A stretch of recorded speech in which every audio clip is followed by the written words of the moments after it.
You are not imagining the imbalance. You feel it in your bones, a transactional chill in a space you were told would be warm. You provide, you stabilize, you offer the resources of your time, your labor, your attention. And in return, you receive a conditional affection that seems to flicker in direct proportion to your utility. It feels like being a utility. A human platform. And it's getting worse because the modern world has weaponized an ancient instinct. We have dressed a primeval biological calculus in the language of romance and empowerment, leaving men uniquely disoriented and vulnerable. The pain you feel is the friction of an evolutionary mandate grinding against a postmodern fiction. In this video, we will dissect the architecture of this depletion. We will move beyond the platitudes of gold digging and examine the 7 signs she is engaging with you not for your essence, but for your resource potential. This is not about blame. This is about seeing the game being played on a phylogenetic scale and reclaiming your capacity to see reality clearly. Let us strip away the fairy tale. To understand the present pathology, we must first excavate its origins, buried deep in the strata of time, in the silent, urgent logic of our ancestors. At the level of the deep psyche, of the archetype, relationships have always been a nexus of survival. For 99% of human history, life was a continuous emergency. The margin between existence and oblivion was razor thin. Within this brutal theater, the female biological imperative was, and at a subterranean level, remains, to secure resources and stability for potential offspring. This is not a moral failing, nor is it a conscious conspiracy. It is a Darwinian fact, as impersonal and undeniable as gravity. Hypergamy, the instinctual drive to pair with an equal or superior provider, is written into the very code of our species. It is the shadow that walks beside every act of courtship, the unspoken question beneath every glance. Can you secure the future? Consider the landscape. For her, the biological investment is monumental. 9 months of gestation, years of lactation, a period of extreme vulnerability. A single poor choice in a mate could mean not just her death, but the death of her child. Her psychological architecture evolved to be exquisitely sensitive to signals of competence, stability, and surplus. His value in this equation was inextricably, directly linked to his capacity to provide and protect, to bring back the meat from the hunt, to defend the fire, to navigate the complex social hierarchies of the tribe. Her attraction, her favor, was the evolved psychological reward mechanism for that capacity. It was the currency of survival. There was no romance separate from this calculus, they were one and the same. Provision was love, because love that did not ensure survival was a genetic dead end. This is the bedrock. The immutable substrate. Everything we call romance, courtship, love, these are civilization's elaborate, beautiful, and often deceptive theaters built upon this foundation. We have spent centuries, through art, religion, and philosophy, trying to transcend this base. But the foundation remains, and when we build our modern lives pretending it does not exist, we build on sand. The structure cracks, and we are left bewildered, asking why, as the ancient waters rise through the floor. And here lies the modern trap, the source of your particular confusion and pain. The environment has transformed at a speed that makes a mockery of our evolutionary psychology. The predator is no longer the saber-toothed cat. It is debt. It is social status anxiety. It is the relentless, silent pressure of a consumer society that defines worth by acquisition. The tribe is no longer 50 people you know by face and name, it is the Instagram grid, the curated gallery of comparisons where everyone else's life looks like a festival of abundance. The direct, honest transaction of protection and meat for fertility and care has been obfuscated by 1,000 layers of abstraction. Resources are no longer just food and shelter. They are the luxury apartment, the weekend getaways, the network of influential connections, the lifestyle aesthetic, the emotional labor of constant validation, the financial capital to fund aspirations. The hunting ground is no longer the forest, it is the corporate ladder, the gig economy, the digital marketplace. And the signals of a good provider have become symbolic and often parasitic: the right car, the right watch, the right vacation photos, the right calibrated aura of success. This is where dark psychology flourishes. society, through media and a distorted strand of consumerist empowerment, manipulates this ancient instinct.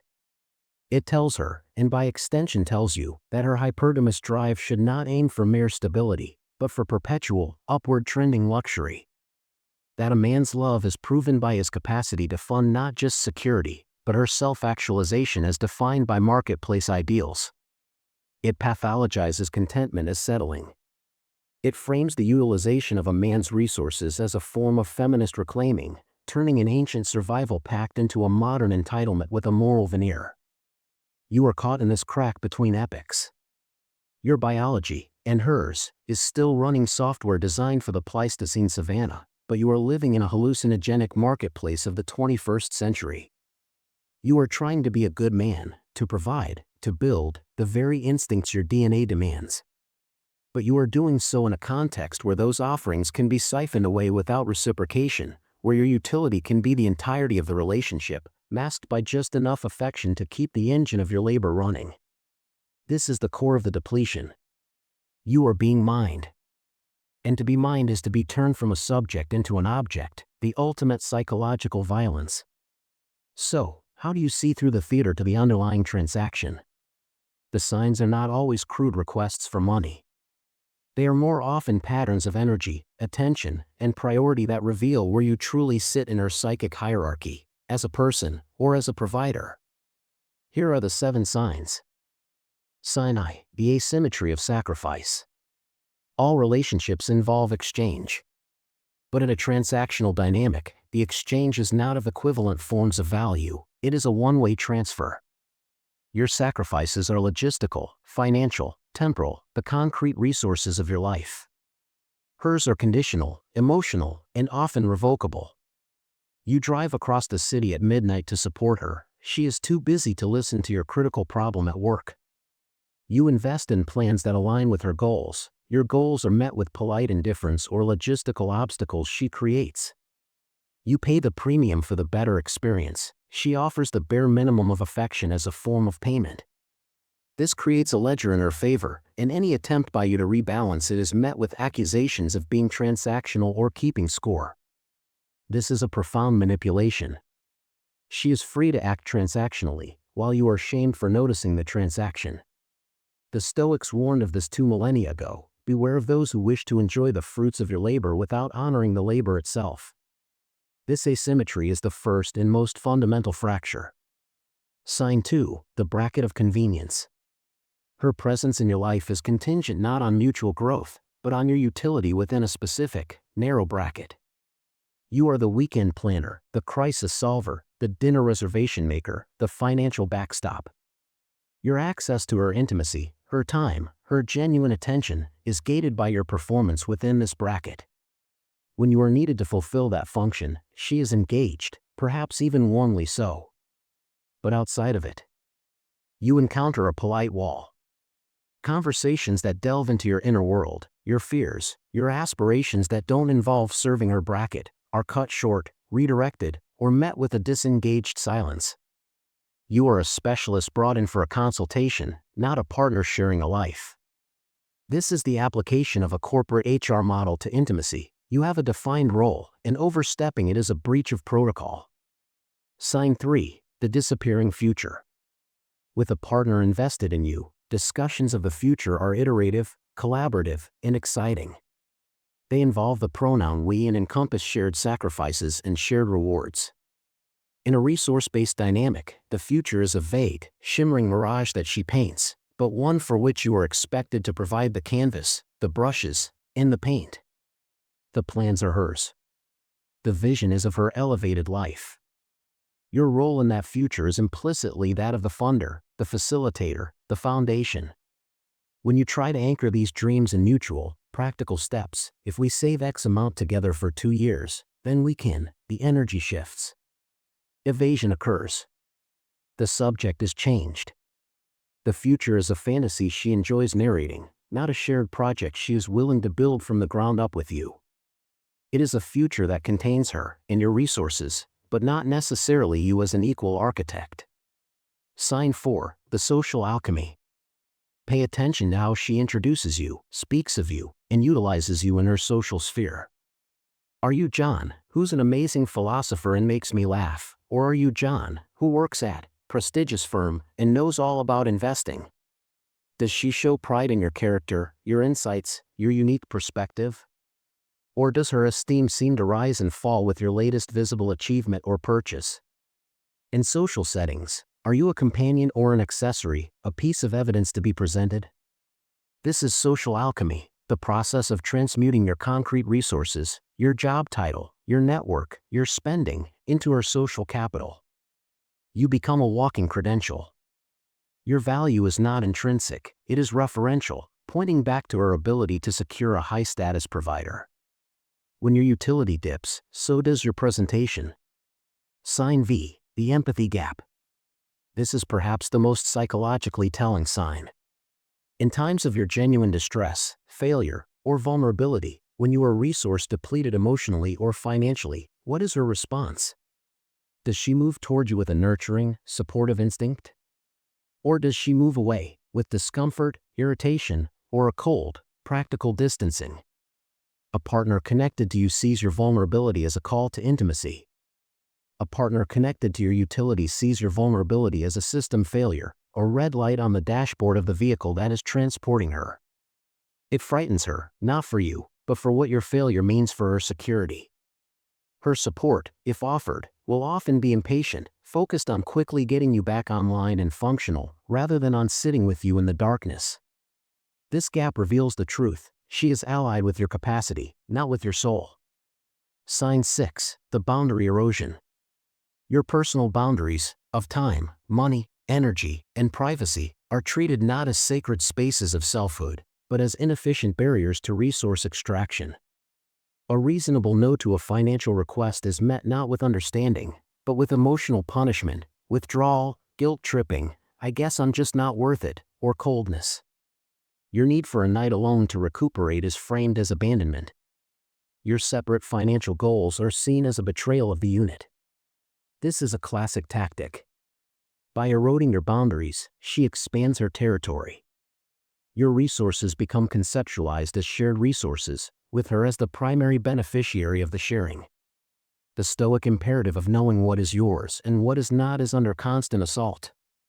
A healthy partner respects the fortress of the self. A transactional partner sees it as a bank to be breached. Sign 7, the absence of reciprocal cultivation. Finally, and most subtly, observe whether she invests in your growth as an end in itself. Does she challenge you to be better for your own sake? Does she remember your passions and encourage them, even when they don't directly benefit her? Does she provide a space where your unused potential feels safe to emerge? Or is her cultivation of you purely directional, aimed at making you a more effective provider? The latter sounds like, "You should get that promotion," or "You should network with those people." The former sounds like, "You seem alive when you talk about that project. How can you do more of it?" The resource-focused dynamic has no room for your growth that does not enhance your utility to her. Your journey is only relevant as it contributes to hers. You are a tool to be sharpened for her tasks, not a garden to be tended for its own beauty. Recognizing these patterns is the red pill in its truest, most painful sense. It is the willingness to see the underlying biological and social machinery, to withdraw the comforting projections of romantic idealism, and to stare at the bare facts. This knowledge is a burden. It can breed cynicism, resentment, a descent into the shadow of misogyny. But that is the coward's path. It is merely flipping the coin from naive victim to bitter ideologue. The harder, more necessary path is integration and discipline response. First, you must integrate this knowledge without letting it poison your capacity for virtue.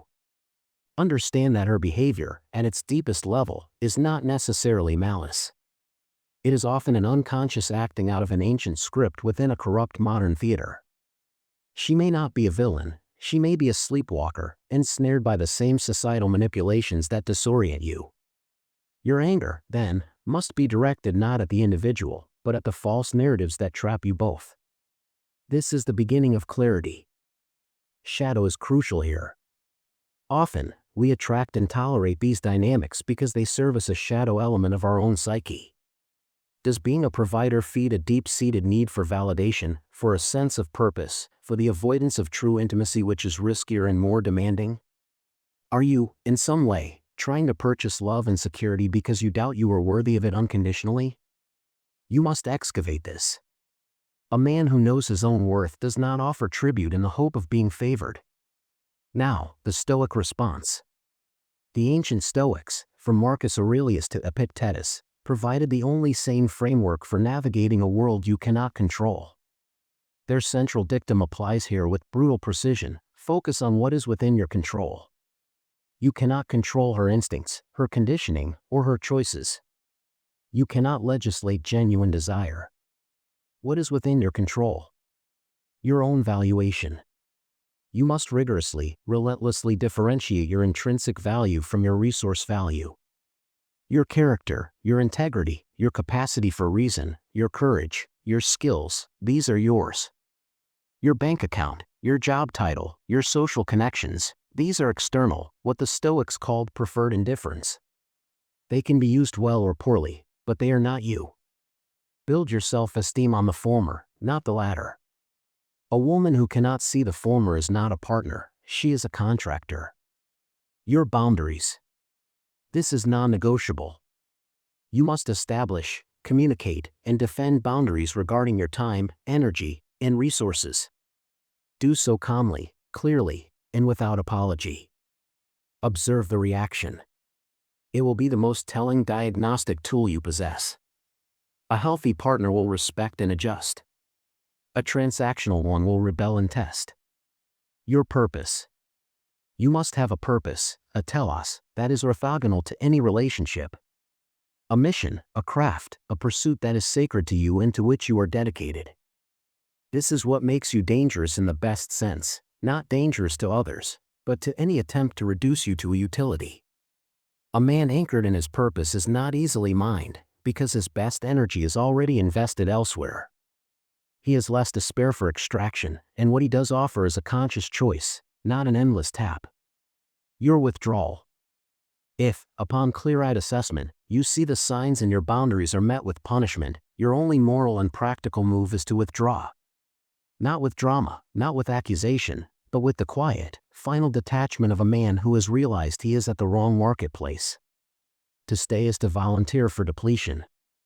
As Epictetus said, if you are tempted by a piece of bait, you will be caught and lost before you know it. Withdraw your resources, yes. But more importantly, withdraw your hope that the situation will change. That hope is the bait. The dark truth is this: in a world that confuses commodities for connection, many relationships are silent partnerships. You are the silent capital, she is the active CEO.